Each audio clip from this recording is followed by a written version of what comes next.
बिस्मिल्लाहिर्रहमानिर्रहीम। अस्सलाम वालेकुम। हार्वर्ड एकेडमी की तरफ से आपको खुशामदीद कहते हैं।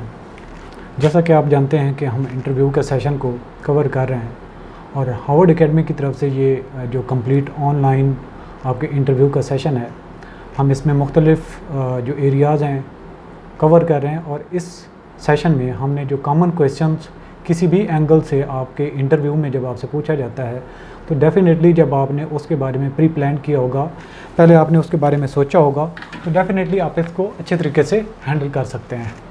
तो वर्किंग्स हैं, जितनी ज़्यादा बेहतर तरीके से आप अपनी वर्किंग करेंगे तो डेफ़िनेटली आप आउट परफॉर्म करेंगे इंटरव्यू वाले दिन। तो हमारे आप कंप्लीट कोर्स को www.harvardacademy.com के प्लेटफॉर्म के ज़रिए से ज्वाइन कर सकते हैं। इसके अलावा मज़ीद आपको कोई क्यूरी हो तो आप हमें डायरेक्टली भी कांटेक्ट कर सकते हैं। 0333570622 हमारा व्हाट्सएप नंबर है। तो मूव करते हैं अपने सेशन की तरफ। तो ये जो कोर्स है आपके इक्वली एप्लीकेबल है जिस किस्म का भी आपका इंटरव्यू है, भले वो फेडरल पब्लिक सर्विस कमीशन का CSS के एग्ज़ाम्स हैं, जनरल रिक्रूटमेंट है, वो प्रोविंशियल मेरिट कोटा या प्रोविंशियल किसी भी तरीके से आप, यानी कि आपके जो टॉपर्स हैं उनके लिए भी इक्वली बेनिफिट देगा, और नॉर्मल कोई अगर जॉब के लिए अप्लाई कर रहा है तो उसके लिए भी इक्वली फिजिबल है। तो आज का जो क्वेश्चन हमने एड्रेस करना है वो है how do you handle anger, के जो गुस्से की सिचुएशन है उसको आप कैसे हैंडल करते हैं, और जब आप फ्रस्ट्रेटेड होते हैं वो कौन सी वजूहात हो सकती हैं, वो कौन सी सिचुएशन है जिसमें आप फ्रस्ट्रेट हो सकते हैं, गुस्सा कर सकते हैं। तो आप इस तरह की सिचुएशन से कैसे नबुर्द आजमा होते हैं। जब आपको गुस्सा, फ्रस्ट्रेशन इसके मुतालिक सवाल किया जाता है तो डेफ़िनेटली आपको देखना होता है कि आपके अंदर कितनी काबिलियत है अपने गुस्से को कंट्रोल करने की। तो डेफ़िनेटली एक पब्लिक ऑफिस होल्डर होने जा रहे हैं आप, तो आपको एक बेहतर तरीके से ही चीज़ों को हैंडल करने के लिए तैयार किया जाएगा और आपसे एक्सपेक्ट किया जाता है। डेफ़िनेटली जब आप पब्लिक प्लेस पे होते हैं या पब्लिक ऑफिस होल्डर होते हैं, तो बीइंग ए गवर्नमेंट ऑफिशियल आपको एक प्रोफेशनल वे से लोगों को हैंडल करना होता है, ट्रीट करना होता है, उनसे बात करनी होती है। अगर आपसे कोई क्वेश्चन करता है या अपनी प्रॉब्लम आपसे शेयर करता है तो डेफ़िनेटली आपकी एक ज़िम्मेदारी हो जाती है जिसको एड्रेस करना होता है। तो इंटरव्यूअर जो है इसको पूछने का मकसद ये होता है कि आपकी गुस्से की कैफियत है कैसी, कहाँ पे आप टेम्परामेंट लूज़ करते हैं, आया कि आप अपने जो एंगर है या जो फ्रस्ट्रेशन है इसको कभी आपने जज किया है। अगर आपका ये वीक एरिया है तो कितनी हद तक वीक एरिया है, अगर आपकी ये स्ट्रेंथ है तो डेफ़िनेटली किस हद तक है, और ये किस तरीके से आपको प्रोफेशनल बनाती है। तो ये एक क्वेश्चन ऐसा टिपिकल सा है जिसको आपने बड़े बेहतर तरीके से हैंडल करना होता है। एक बिहेवियर की आपकी जांच पड़ताल हो रही होती है इस क्वेश्चन के ज़रिए से। एक तो आपकी जो जनरल अवेयरनेस का एलिमेंट है वो देखना होता है कि एक बीइंग अ ह्यूमन, एक इंसान होने के नाते आप अपने बारे में कितना जानते हैं, अपनी खामियों को, खूबियों को किस हद तक देखते हैं, और उनको इम्प्रूव करना आप समझते हैं या नहीं समझते।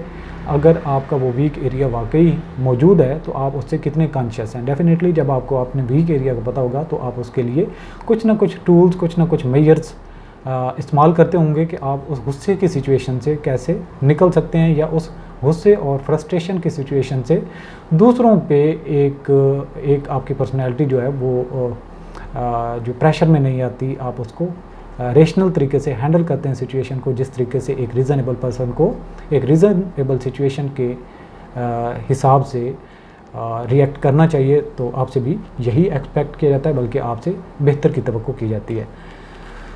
तो what the interviewers wants to know, हमने इस पर बात की कि वो आपको देखना चाहता है आप किस हद तक हैं, और प्रोफेशनली जब आपको इंडक्ट किया जाएगा एक सर्विस के अंदर तो आप प्रोफेशनल तरीके से अपने आप को वहाँ पे रख सकेंगे या नहीं रख सकेंगे।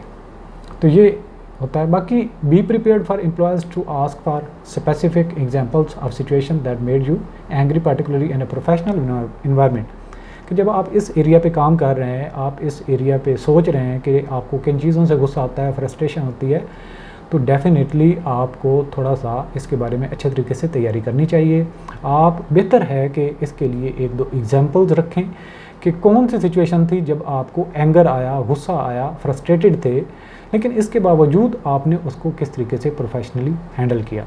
तो ये आपकी एक रेडीमेड आपकी जो बास्केट है उसके अंदर ये एक एग्जांपल होनी चाहिए सिचुएशन। जब आपने उसको ऑलरेडी उस पर वर्कआउट किया होगा तो उसको इंटरव्यू में कोट करना आपके लिए आसान होगा। तो ये ना हो अब सम टाइम गुस्सा किस बात से आता है, वो जायज़ है नाजायज़ है, आपकी फ्रस्ट्रेशन की सिचुएशन में कैसे उसको हाइड करते हैं, कैसे प्रोफेशनल तरीके से हैंडल करते हैं। तो डेफिनेटली आपने अपने इर्द गिर्द, अपने दोस्तों में, अपने रिश्तेदारों में, अगर आप जॉब कर रहे हैं तो प्रोफेशनल एरिया में आपने कुछ लोगों को ऐसा देखा होगा जब गुस्सा भी उनको आए तो उनकी एक ख़ास इलामात होती हैं और उस पर वो चुप हो जाते हैं या फिर वो पानी पीते हैं या उनकी कोई एक सिचुएशन होती है, उससे फिर वो जब कंट्रोल करते हैं तो डेफिनेटली उसको काउंट फॉर करते हैं विद लॉजिक। और वैसे भी कहते हैं कि जब एक इंसान के लॉजिक्स ख़त्म हो जाते हैं तो वो अपनी वो आवाज़ बढ़ा देता है। तो गुस्से में आवाज़ बढ़ाने से, अपनी आंखें फाड़ने से, अपने आप को चिड़चिड़ापन करने की बजाय आपको अपने लॉजिक को स्ट्रांग करना चाहिए, अपने सोच, अपनी बात को वज़न देना चाहिए। तो इसको आपने आंसर कैसे करना है, आपने रीज़नेबल तरीके से बात करनी है, अपने आप को सामने रखते हुए बात करनी है और ऐसी पर्सनैलिटी को माइंड में रखना है जो आपके माइंड में बेहतर तरीके से गुस्से पे कंट्रोल कर सकता है, बेहतर तरीके से उसको रिस्पॉन्ड करता है, फ्रस्ट्रेशन की सिचुएशन में भी बेहतर तरीके से, प्रोफेशनल तरीके से लेके चलता है चीज़ों को। तो आपने इस तरीके से ही रिएक्ट करना है और आंसर भी करना है। आपने 2-3 चीज़ें ऐसे नहीं करनी कि आप टोटली कहें कि मुझे तो कभी गुस्सा आता ही नहीं। और हो सकता है इंटरव्यू में जब आप ये बात करें कि मुझे तो गुस्सा आता ही नहीं और वो आपसे 2-4 क्वेश्चन ऐसे करें और जब आप उनका आंसर करें वो आपसे कहें नहीं आप झूठ बोल रहे हो, तुम्हारी आदत है, तुम्हारी शक्ल बता रही है कि तुम झूठ बोलते हो, या तुम्हारी जो है ये चीज़ें ही ऐसी चल रही हैं कि जैसे तुमने ये एक कहानी फर्जी बनाई है। तो वो जानबूझ के आपको फ्रस्ट्रेट करने के लिए, आपको गुस्सा दिलाने के लिए जो है कोई ना कोई एक एग्जांपल या फिर आपके ऊपर जानबूझ के चढ़ाई कोई ना कोई मेंबर कर देगा। आप गलत जवाब देंगे तो हो सही जवाब देने की बावजूद भी आपको वो कह सकते हैं आपने गलत जवाब दिया, आपने फैक्ट्स एंड फिगर को आपको पता ही नहीं है, आपको अवेयरनेस नहीं है। तो जब आप कह चुके होंगे कि मुझे गुस्सा ही नहीं आता और अगले ही लम्हे आप 2-3 बातों के बाद गुस्सा करना शुरू कर दें तो डेफिनेटली आपका झूठ पकड़ा जाएगा। तो अगर आपको गुस्सा आता है तो शेयर करें और इतना ज़्यादा उसको वेट ना दें कि गुस्सा जो ऑफिस के इन्वायरमेंट में बेहतर नहीं होता, एक हद तक, इतने हद तक आप उसको शो ना करें। और ड्यूरिंग इंटरव्यू कभी भी किसी बात को गुस्सा ना करें। पोलाइटली अगर कोई आपसे हार्श क्वेश्चन भी होता है तो उसको पोलाइटली विद स्माइल आपने उसको आंसर करना है। इंपॉर्टेंट क्या है, try to present yourself as someone who like most people occasionally gets annoyed by certain situation but doesn't let or in an outburst of anger, कि आपके माइंड में एक ऐसे शख्स की तरह का एक आइडियल होना चाहिए जो गुस्से की हालत में रिएक्ट करता है और बेहतर तरीके से गुस्से को हैंडल करता है। तो ये आपने इसके करना। तो आपने बाकी क्या करना है, while you want to be forceful careful about blaming others you can mention certain office behaviour that doesn't sit right with you.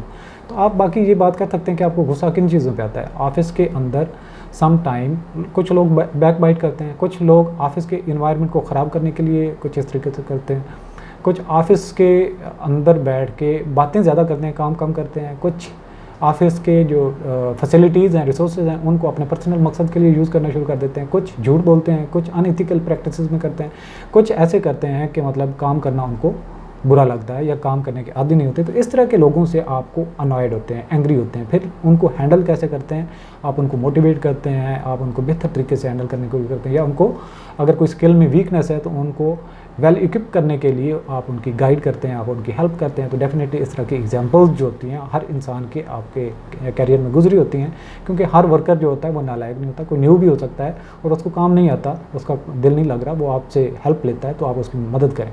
तो डेफिनेटली जब कोई दूसरे काम नहीं कर रहे तो गुस्सा आता है, तो जब आप उनकी हेल्प करते हैं और वो काम करना शुरू कर देते हैं तो आप उससे सेटिस्फाइड भी होते हैं। तो ये सारे एलिमेंट जो आपने अपने हिसाब से चीज़ों को वर्कआउट करना हो। तो इसके लिए answer that emphasis a measured control response are the most effective. इसमें आपने ये करना है, जो आपका सवाल जब आपसे कर लिया जाए, एंगर, फ्रस्ट्रेशन और उसके रिएक्शन पे, तो आपने उसको प्रोफेशनली हैंडल करना है, मुनासिब सा जवाब देना है जिससे आपको बहुत ज़्यादा गुस्सा भी ना आए और ये भी न शो हो कि आपको गुस्सा तो आता ही नहीं है, हालांकि आता है। तो आप ये शो करने की कोशिश ना करें, ना अपने पर्सनैलिटी को इतना ज़्यादा हाइड करने की कोशिश करें। बाकी इस क्वेश्चन को इतना लाइट लेने की ज़रूरत नहीं है, थोड़ा सा थाटफुल होना चाहिए आपका आंसर। एक मौका होता है आपके पास जब आपसे ये सवाल किया जाता है कि आप इस तरह के सिचुएशन को कैसे फेस करेंगे, आप कैसे जवाब देंगे, तो डेफिनेटली आपके पास एक अपॉर्चुनिटी होती है कि आप अपनी पर्सनैलिटी को उनके सामने इस अंदाज से पेश करें जिससे आपका एक अच्छा इंप्रेशन, आपकी जो स्ट्रेंथ्स हैं जिनका आपको मालूम है जो वाकई हैं, वो सामने आएँ, तो आपकी वेटेज बढ़ेगी। डेफिनेटली वो आपके अंदर कुछ क्वालिटीज़ ही देखना चाह रहे हैं। फर्दर तो आपकी जब प्रोफेशन में जाएंगे तो ग्रूमिंग होती जाएगी। आपको शुरू से ही सारा एक ऑफिसर वाली क्वालिटीज़ होना लाजमी नहीं है, ना होती हैं। तो सम टाइम जब आप अपने ऑफिस को ज्वाइन करते हैं, आपको प्रोफेशनल जिम्मेदारियां दी जाती हैं, तो आप डेफिनेटली उन चीज़ों को सीखते हैं। तो ये सारी की सारी चीज़ें आपने अपने जो प्रैक्टिकल चीज़ें हैं इनको अप्लाई भी करना है और उसके अंदर कवर भी करना है। तो आज का ये सेशन यहाँ पे क्लोज़ करते हैं। उम्मीद करता हूँ कि ये जो फ्रस्ट्रेशन और एंगर और इनकी वजूहात, आप उनको कंट्रोल कैसे करते हैं, पानी पीते हैं, सब्र से काम लेते हैं, कोई आयत पढ़ते हैं, दुरूद शरीफ पढ़ते हैं, व्हाट्सएवर बीइंग अ मुस्लिम। अहादीस भी हैं कि आप अगर खड़े हैं तो बैठ जाएं, बैठें तो लेट जाएं, अगर सबसे पहले पानी है तो वो पिएं। तो फिर ये 3 स्टेप्स हैं, यानी कि पानी पीना, अगर खड़े हैं तो बैठ जाएं, बैठे हैं तो लेट जाएं। तो ये क्या है, गुस्सा आपका कम करने की सिंबल्स होती हैं। तो डेफिनेटली अगर आप ऑफिस में होते हैं तो आप पानी पी के ये काम कर सकते हैं, अदरवाइज़ आप खड़े हैं तो बैठ भी सकते हैं, लेटने वाली गुंजाइश ऑफिस के एनवायरनमेंट में नहीं होती। तो आप इस तरह की जो है वो इस्लामिक पॉइंट ऑफ व्यू से भी जो है इन्फ्रेंस कर सकते हैं। बाकी आपके जो बड़े होते हैं वो उनकी एग्जांपल्स हो सकती हैं कि जी गुस्सा करने की ज़रूरत नहीं होती। ऑफिस के अंदर किसी का भी कोई पर्सनल नहीं होता, लेकिन हमने प्रोफेशनली उसको करना होता है और दूसरे पे गुस्सा करने का हमें कोई राइट नहीं होती। और गुस्सा डिस्ट्रक्टिव होता है। एक बंदे पे गुस्सा करेंगे वो डेफिनेटली आपको रिएक्ट करेगा, नेगेटिवली रिएक्ट करेगा, रिस्पॉन्ड करेगा और उससे मामला ख़राब होंगे। तो बजाय इसके कि आप उसको गुस्से से ही हैंडल करें, आप उसको पोलाइटली कैसे हैंडल करते हैं, तो ये आपने प्रूव करना होगा। तो जब आप गुस्से में, फ्रस्ट्रेशन में भी बेहतर तरीके से परफॉर्म करते हैं तो डेफिनेटली आपकी पर्सनैलिटी दूसरों से डिस्टिंग्विश्ड होती है, वेल वर्स्ड होती है और बेटर सूटेड होती है एक नई पोजीशन के लिए, किसी भी एक जिम्मेदारी पोस्ट के लिए। तो ये थी आज की गाइडलाइन। इस सेशन के मुतालिक आप अपनी जो लाइफ में एग्जांपल देख सकते हैं कि आपको गुस्सा कैसे आता है, आप उसको कूल डाउन कैसे करते हैं और क्या बात सोच के अपने गुस्से पे कंट्रोल करते हैं। और डेफिनेटली उस गुस्से की हालत में समटाइम आप डिसीजन लेने से कैसे अवॉइड करते हैं, और अवॉइड करना भी चाहिए गुस्से की हालत में या खुशी की हालत में। ये भी हदीस है कि कभी भी वही हज़रत अली रज़ी अल्लाह अन्हु का कौल है कि गुस्से की हालत में और खुशी की हालत में कभी किसी से वादा ना करो। तो गुस्से के हालत में क्योंकि बंदा मेंटली और सारी चीज़ें वो इस तरीके से काम नहीं कर रही होती कि रेशनल तरीके से प्रॉज एंड कॉन्स को देखते हुए डिसीजन हम कर सकें। तो आज के सेशन को यहाँ पे क्लोज़ करते हैं, इजाज़त दीजिए। और बाकी आप हमारा हार्वर्ड अकेडमी का प्लेटफॉर्म अगर ज्वाइन करना चाहते हैं तो आप हमें कांटेक्ट कर सकते हैं। दुआ में याद रखिए, वीडियो लाइक भी कर दें और अगर आपको कुछ गेन हुआ तो दूसरों तक शेयर करना भी मत भूलिए। तो ये आपका अपना चैनल है, हम बेहतर से बेहतर के लिए आपके लिए कोशिश करते रहते हैं। Thanks for watching. अल्लाह हाफ़िज़।